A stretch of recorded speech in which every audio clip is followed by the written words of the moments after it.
பேர் கேட்டால் உன் பேர் சொன்னேன் பதட்டத்திலே. பக்கத்து வீட்டில் கோலம் போட்டேன் குழப்பத்திலே. காதல் கவிதை வாங்கி படித்தேன் கிறக்கத்திலே. ஓ குட்டி பூனைக்கு முத்தம் கொடுத்தேன் மயக்கத்திலே.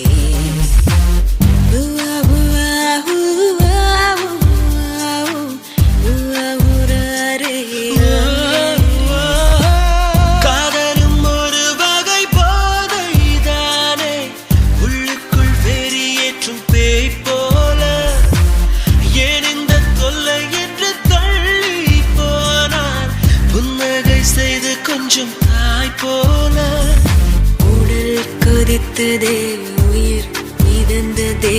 ஐயோ அது எனக்கு பிடித்ததடா. எடை குறைந்ததே, தூக்கம் தொலைந்ததே. ஐயோ பைத்தியமே பிடித்த